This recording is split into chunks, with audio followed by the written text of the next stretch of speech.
Okay. Maya! Maya! Huy!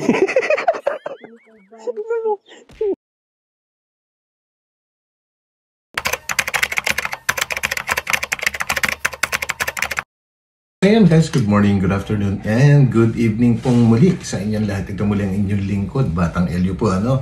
At andito tayo muli para magbigay ng latest na update po regarding nga po sa mga magkakapatid na na-isolate po, ano? Kumbaga, napalayo sila sa talagang outside world. And yun nga, dumating muli sina Kalingap Rab at nagdala nga po ng pasalubong na talagang sa tingin po ng mga viewers at ganoon na rin po sa Kalingap ay makakatulong sa magkakapatid po, ano, para po mabago ang kanilang pananaw at makita nila ano yung mga nangyayari sa mundo natin na sa tingin nga ng Kalingap ay talagang hindi nila alam kasi nga po wala silang source, walang TV, walang internet, wala po lahat at hindi sila gaanong lumalabas sa lugar na kung saan po sila nakatira, ano?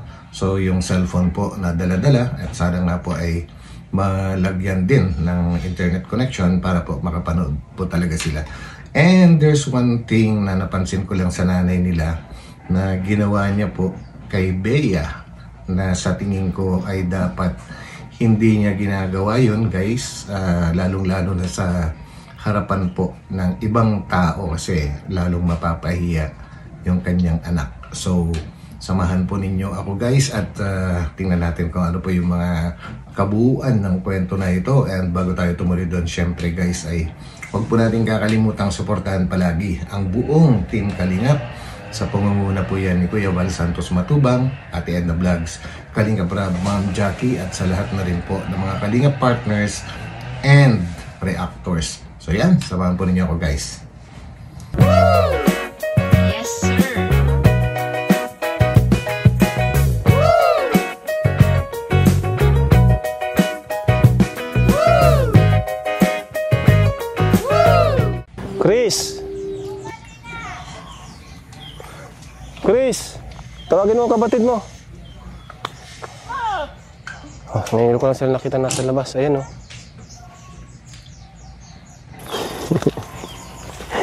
Hindi ka pinansin?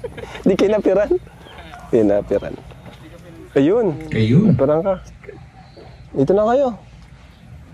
Mga Kalingap, nataguan pa rin tayo nila. Ay, sayang, di ko to ibibigay, oh. Maganda pa naman tong pasalubong ko, oh. Oh. Ang mahal pa naman ng bili ko nito, oh. Oh, di ba, wala kayo nito, kaya binilang ko kayo.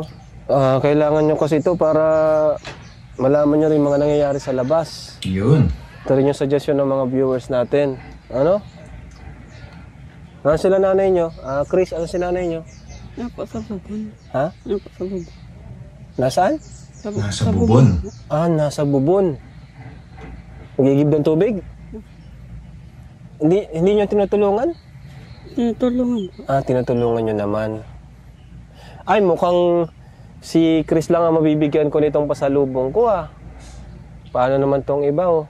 Si Chris lang yung Grabe guys, no? Matindi talaga yung effort na ginagawa dito ni Kalingap Rab. And since nasabi din po niya na first time din niya maka-encounter ng ganitong sitwasyon po, ano? And talaga nga naman na actually yes, totoo po yun guys. And ang nakakapagtaka lang, no? Talagang paano sila pinalaki guys. Kumbaga talagang parang itinago po sila or talagang in-isolate sila sa sa karamihan or sa outside world kung tawagin po, ano. Kaya siguro ang kulang na kulang sila sa mga kaalaman sa nangyayari sa labas. Kaya kung ano yung mga nakikita nila sa kanilang paligid, hanggang dun na lang po sila guys. Pero ang kagandahan naman po sa kanila, kahit po na-isolate sila, is ang lilinis po nilang tingnan guys, no? Kumbaga hindi sila pabaya sa kanilang sarili. So yan guys, ituloy po natin at marami pa tayong malalaman po rito. Kausap po ay, lagay ko nga kay Chris yung yung mic. Lagay ko lang Chris, ha. Ayan. Chris, gusto mo nito? Alam mo to? Yun guys, no? Nakakaawa kasi ultimo cellphone. Kahit nga hindi pa nilalabas kung talagang yung mga kagaya po ng karamihan po pakita mo lang yung bag or malalaman na kagad kung mahuhulaan kung ano yung nilalaman po nun. Lalong-lalo na pinag-uusapan naman po yan, nakakaawa lang kasi talagang walang ka-idea. Grabe. Hindi mo alam. Kumain na kayo, Chris? Opo. Hindi talaga na Hindi sila na kuya. Nasa Melissa, tawagin mo kuya. Melissa. Kaya dito ka muna. And guys, yun lang din yung sa tingin ko lang po sariling opinion ko lang naman po ito. Dahil nga po, alam naman natin ang sitwasyon nila na talagang sobrang naging mahiyain, kumbaga nawalan na rin sila ng tiwala sa ibang tao. Siguro ay dahil nga sa hindi sila nasanay na makipaghalubilo. Kumbaga, doon lang sila, umiikot lang yung buhay nila sa loob ng tahanan po nila. Kaya hindi sila sanay humarap sa ibang tao, lalong-lalo na at mga kalalakihan. Siguro nga po ang suggestion ko lang naman ito ay sana, nasuggest ko na rin before, magdala si Kalinga Prab po ng kahit isa lang, kahit isang babae lang na makakasama nila po at katulong po nila sa pakikipag-usap. And I think in that way, mas mapapanatag po yung mga kababaihan na ito na makipag-usap po sa kanila. Kasi napansin ko lang din sa pinaka-first na upload and galing po yung video na yon kay Red Zane, kay Hari ng Bulong po, na ilang babae yung kasama nila doon, 2 yata. Parang wife ni Red Zane, tapos wife nung tumutulong po sa kanila, nag-guide sa kanila dyan. And kasama na rin po syempre yung nanay ng mga bata. Talagang kitang-kita po kung gaano sila ka-relax na humarap. So yan lang po siguro ay aking sariling suggestion. And kagaya nga po kasi ng sinabi ni Kalinga Prab, na kung may idea po tayo, ay i-share po natin kung paano sila magiging mas mapanatag or makakausap. So, yun lang po. Ang gusto ko lang naman pong i-share. So, guys, kayo man po na kung sino makakapanood sa inyo, pwede rin po kayong mag-comment dito at subukan po nating iparating sa kinauukulan po. So, yun. English, may bibigay daw si Kuya Rab mo. Oo. Dali na. Ito na kayo. Dito ka muna, Melissa, maganda yan. Upo ka lang dyan sa tabi lang. Dito, Dali na, Bi. Marami mga kalingap, Hindi natin alam kung ano ba talaga nangyari sa kanila. Bakit, Chris, bakit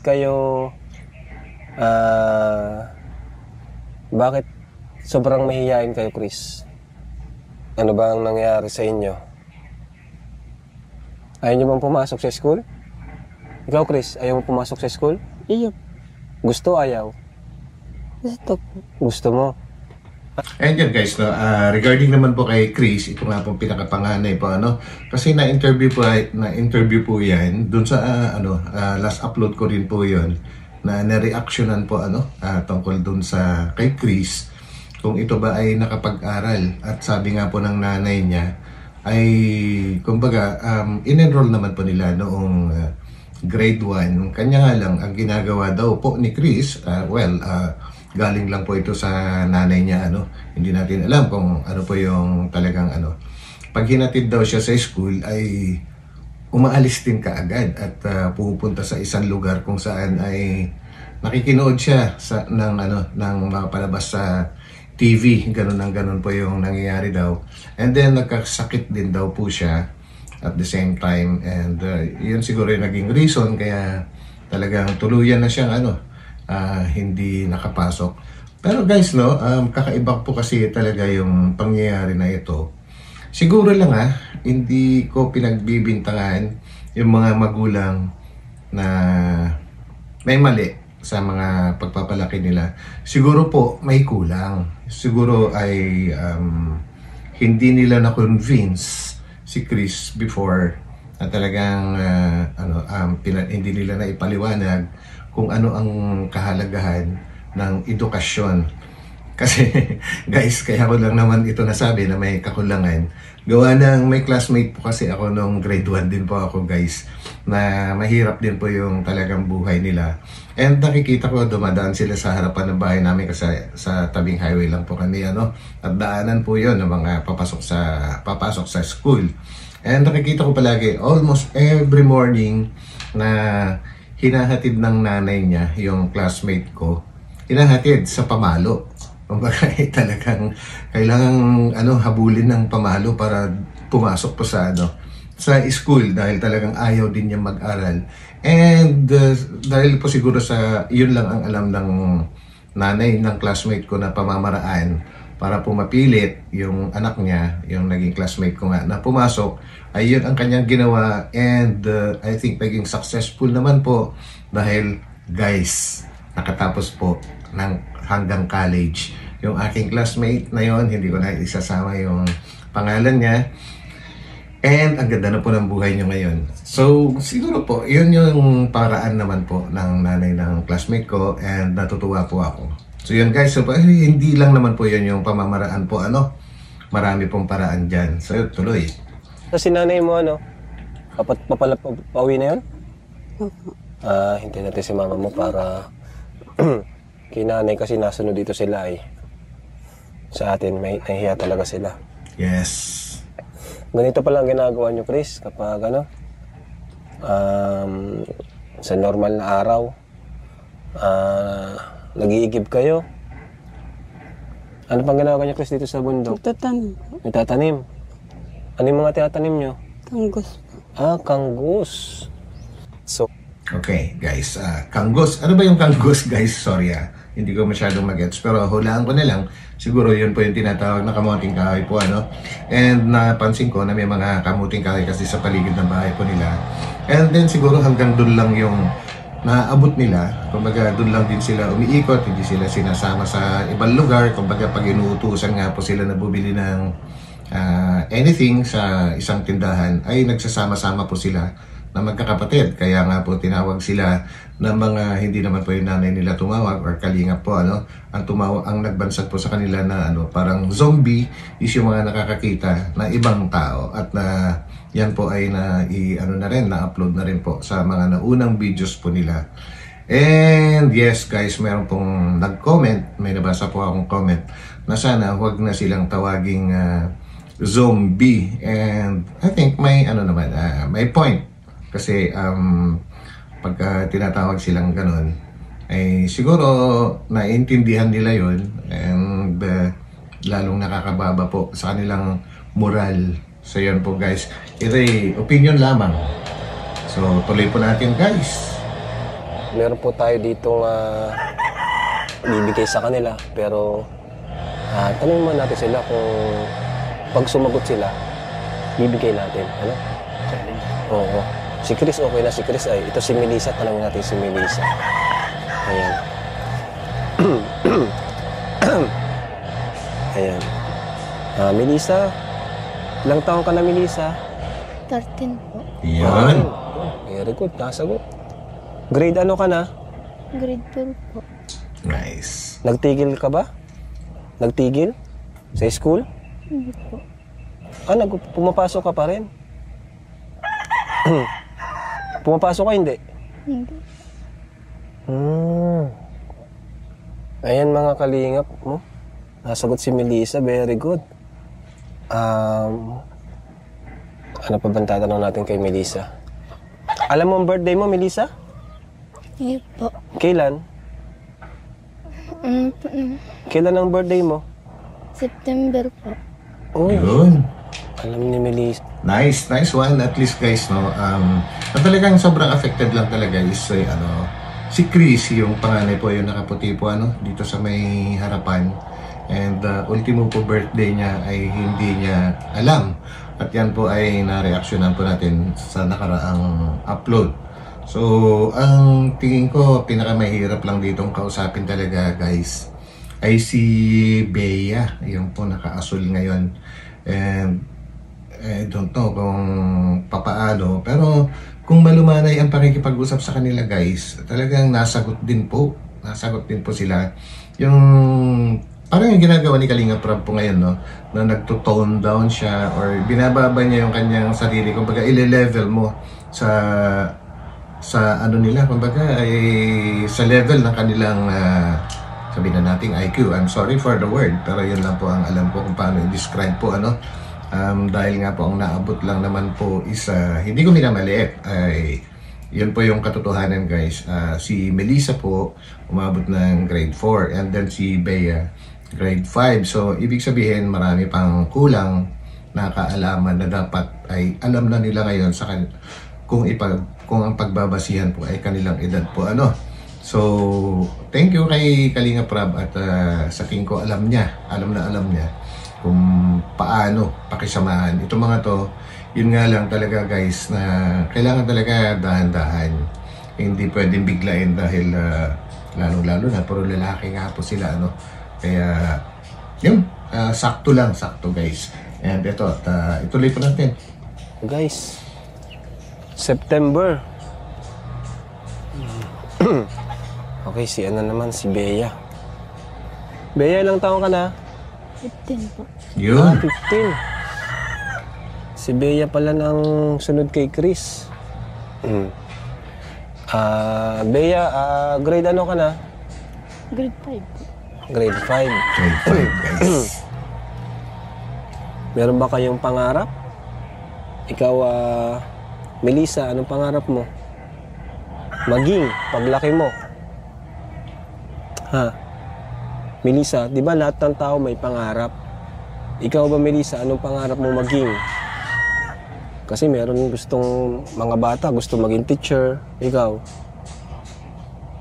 Wala pa? Wala pa daw. Tanong ko si Bea. Ikaw, Bea, anong pangarap mo maging? Pag nakatapos ka? Wala? Mga wala pa sila, bro. Wawa din, ano, mga kalingap. Kasi, yun nga po.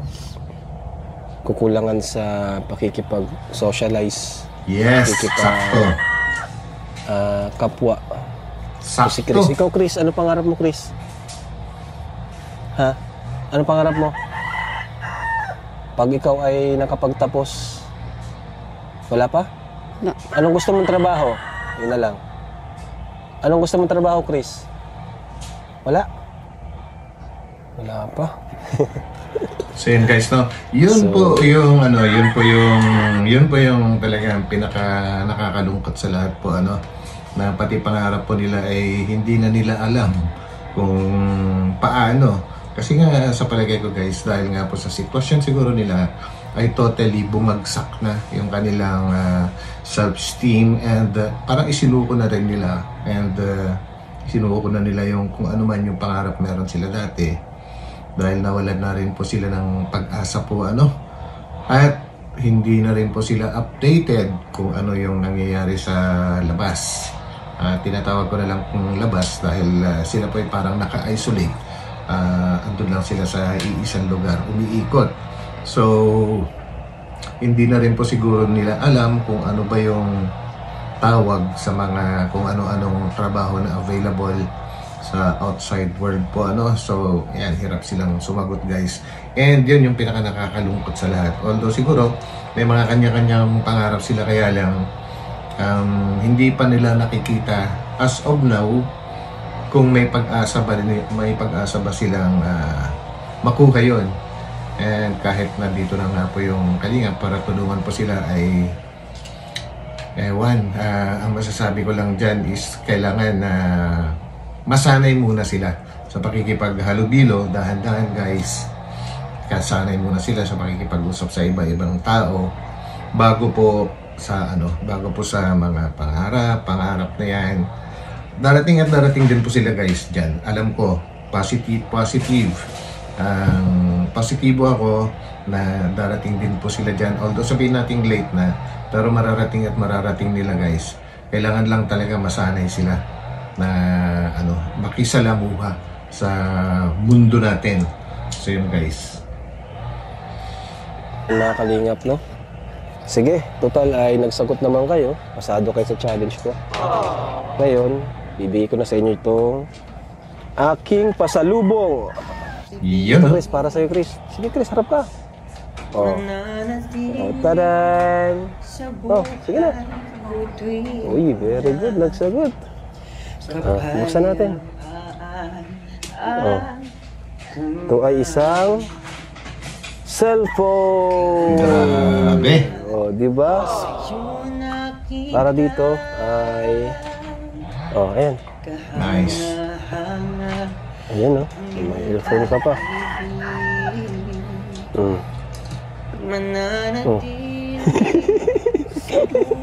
Ilabag mo lang dyan. Gamitin mo na. Hawakan mo.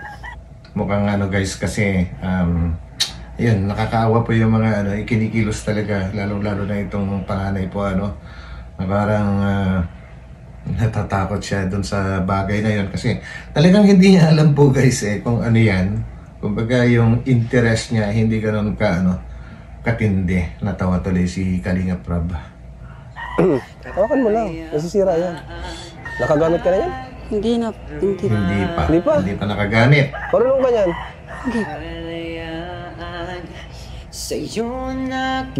Ano yan, makakatulong yan sa inyo para kayo ay mamulat sa labas, no? Sa mga nangyayari sa labas. At ito naman dalawa ay para kay Melissa and kay Bea. Ayan. Oh, Melissa. Oh. Uy. And guys, alam nyo, napansin nyo lang at ito yung nakakatuwa naman. Si Melissa is talagang napaka-appreciative niya. Baga at kagaya ng pagka may inaabot sa kanya, gumingiti siya at nagre-response pa, papasalamat, mga ganyan. May ngiti ka makikita. Pero si Chris po talagang kumbaga parang poker face, parang walang reaction po na makikita sa kanyang sa kanyang mukha. And si Bea naman po, yan naman po yung kakaiba. Talagang sobra ang kanyang pagkamahiyain. Very good, nagsasalita naman pala. Oh, Melissa. Ay, Bea. Oh. Ayan, Palakpakan na kayo. binitawan din. Oh, may cellphone na kayo. Tigi-isa na kayong cellphone. Oh, panoorin niyo yung vlog natin. Vlog ko. Para di na kayo mahiya sa sunod. Mag-TikTok tayo. Oo, mag-TikTok kayo. Sabi ng Melissa. Salamat po sa magtulong. Ayun, si Melissa guys. Masaya ka? Ikaw, Chris. Ano masasabi mo, Chris? Salamat po. Masaya ka, Chris? Opo. Sige na, buksan nyo na, gamitin nyo na. Buksan nyo na. Kakatuwa naman guys. O, ayan.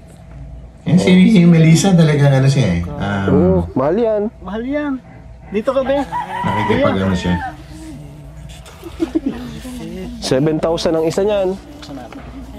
Regalo sa iyo ni Kuya Rab. Kuya Rabo Tagalog. May kuryente kayo dito? Ay, paano natin i-charge to?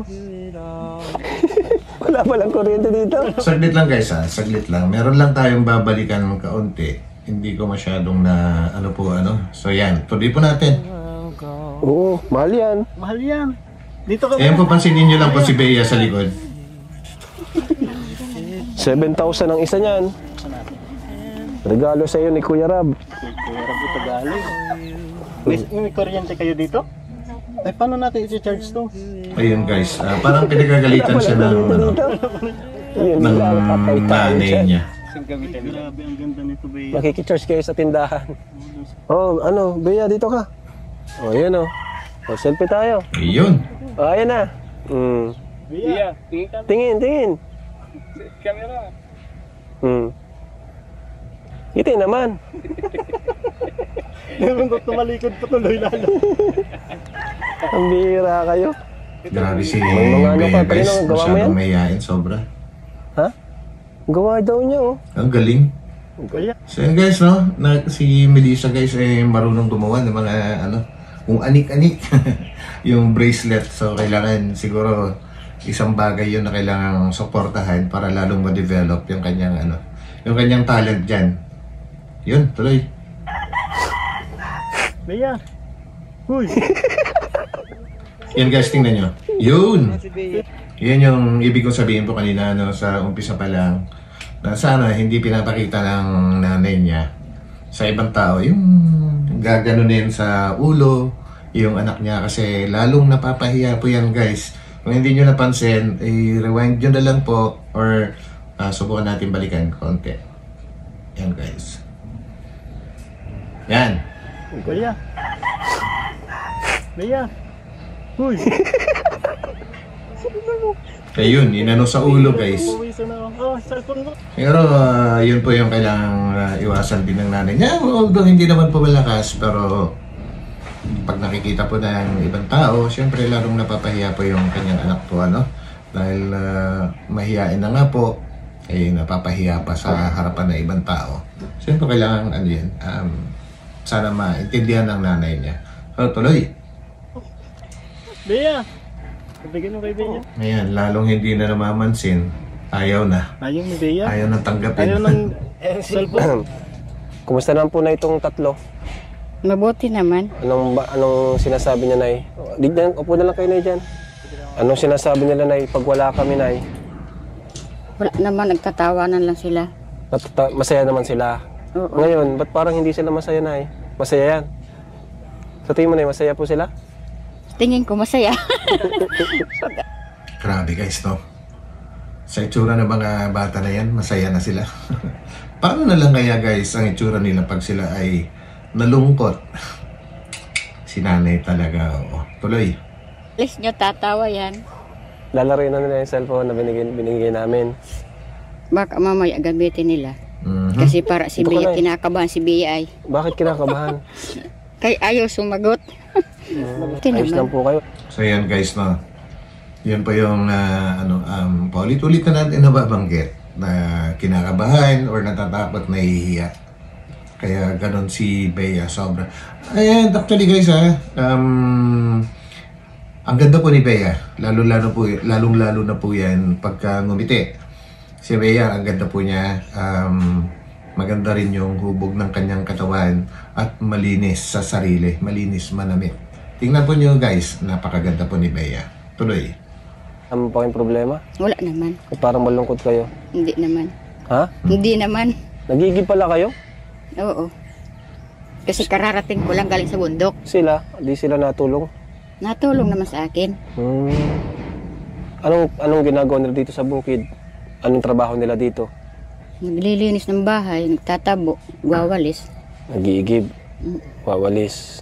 So hanggang doon lang talaga sila guys, no? Kumbaga doon lang sa bahay sila. Kumbaga maaring pinipigilan din sila na lumabas. Siguro ay dahil nga po naaawa din siya sa kanyang mga anak or sabihin na natin baka kung anong mangyari sa kanila dahil nga po sa sitwasyon po nila, ano, kaya tuloy ganyan na. Diyan na lang po sila. Talaga umiikot ang buhay nila sa paligid ng bahay nila.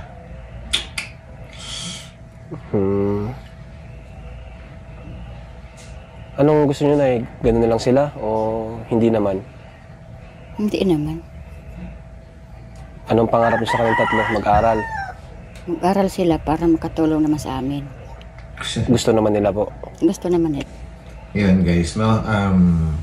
Iba-iba po ang mga parents. Iba-iba po yung purpose sa mga anak po, ano? Yung iba na parents, hindi ko inaano si nanay kasi yun po yung kanyang kagustuhan. May kanya-kanya nga po sila, ano? Yung ibang parents ay ang pangarap sa kanilang mga anak ay makapagtapos, magkaroon ng magandang future para sa kanilang sarili, sa kanilang mga kaharapin, sa kanilang buhay. Pero ito naman si nanay guys, hindi sa inaano ko na iba nga lang.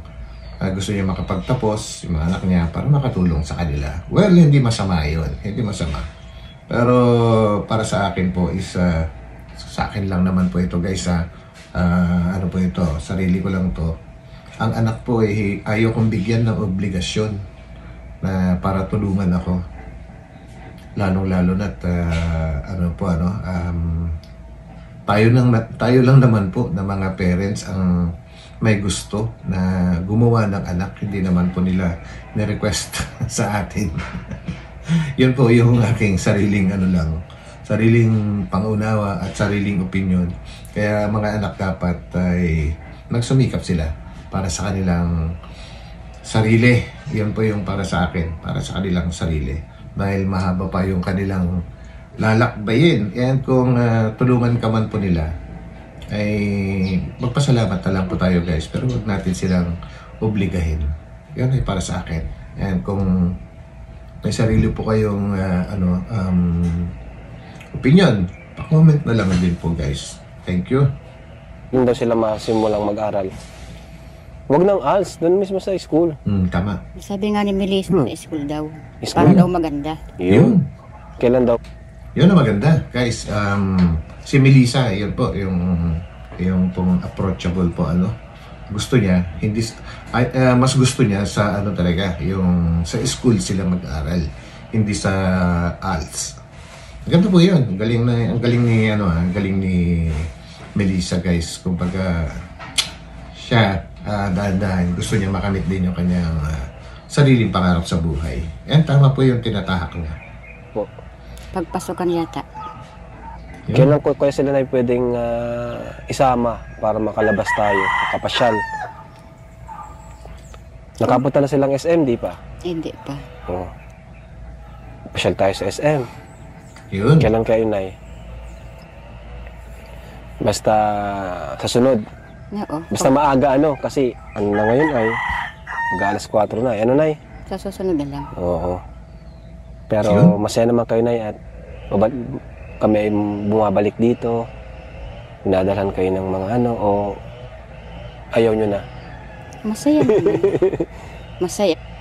So yun guys, actually, akala ko nga po, ini-expect ko lang na itong vlog na ito ni Kalinga Prab ay talagang ito na yung paglabas po nila kasi napag-usapan po nila yan nung last na vlog po niya, And yun nga lang po guys, talagang sa sobrang dami po ng mga tinutulungan ni Kalinga Prab, daming iniikutan ay hapon na nung dumating sila dyan, alas 4 na, mag-alas 4 na.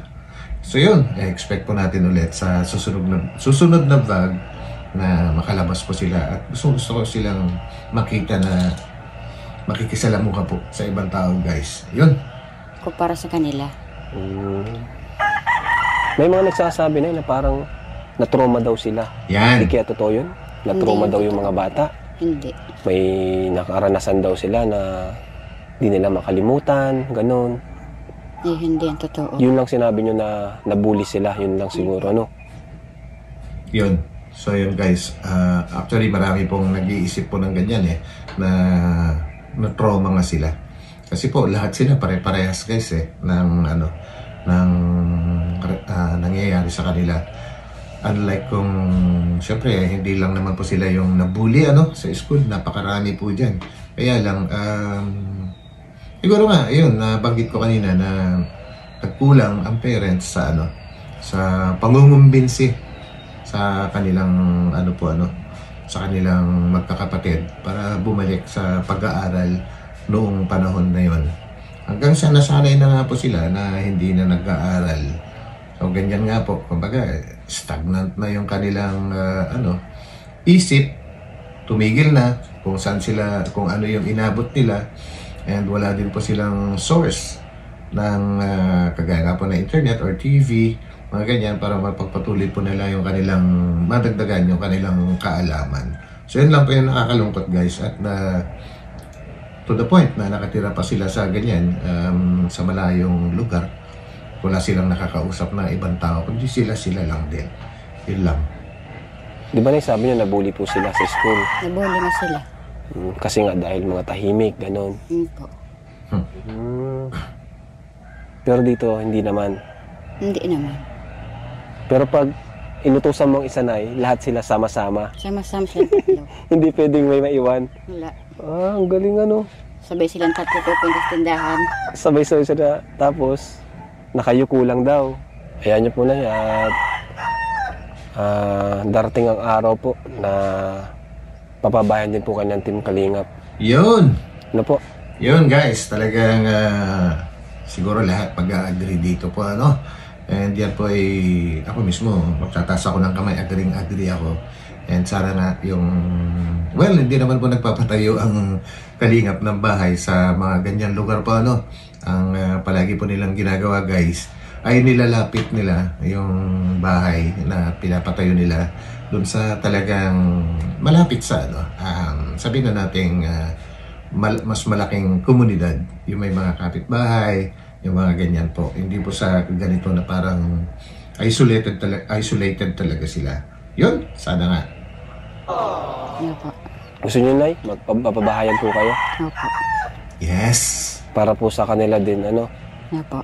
Yan. Sila, Nay, napag-usapan ba ninyo na gusto nilang magkaroon ng bahay? Sila, gusto din ba nila? Gusto nga ko yung bagong bahay. Nababanggit po nila sa inyo? Opo. O, ito, Nay. Additional 3,000 pa po para sa inyo. Thank you po. Ano po? So, ingatan niyo po itong cellphone. Ano, Nay? Opo. Sabihan niyo sila. Makikicharge pati sila doon. Anong gusto niyo sabihin, Chris? Oh, Salamat. wait lang ha. O, yan. Salamat yan. O, si Chris muna. O, ano gusto mo sabihin, Chris? Salamat. Salamat po, Kuya Rob. Nabaan mo naman, Chris. Nabaan mo naman. Sino? Nahiya sila. Kilala mo ako? Sino ako? Chris. Si Kuya Rob po. Yun. Galing. Kilala na ka. Grabe. Pati si Chris. At kilala na niya si Kalinga Prab po, ano? Ayos. Babay na. Babay na kayo. Bye-bye. Dare ko talaga si Chris, oh. Chris. Oh, Melissa. Bea. Ayun, si Bea. Yun. Grabe guys, no? Yun lang. Ang masasabi ko lang, napansin ko lang, medyo stricto po talaga siguro yung nanay nila. Siguro po yung madalas silang mapagalitan, ano? Kaya nabablangko na sila. And sana nga po ay may malaking pagbabago sa buhay po nila, ano, sa tulong po ng Kalingap. And I'm sure, meron po yan guys. Meron po yan. Kumbaga, kailangan lang talagang dahan-dahanin dahil mahirap biglain ito. Kasi kakaiba po yung ano, sitwasyon po nila guys. And sana makipagtulungan din or makipag-cooperate yung kanilang magulang na tulungan din yung kanilang anak na makihalubilo sa ibang tao guys. So yun lang po ang aking masasabi. Ito muli ang inyong lingkod, Batang Elyo. And thank you ulit Kalinga Prab po, ano, dahil sa sobrang tiyaga mo, talagang hindi ka sumusuko sa mga ganitong sitwasyon. So yun, thank you guys and God bless. Magkita-kita po tayo ulit sa aking susunod na upload. So yan, bye-bye po muna, pansamantala. Bye.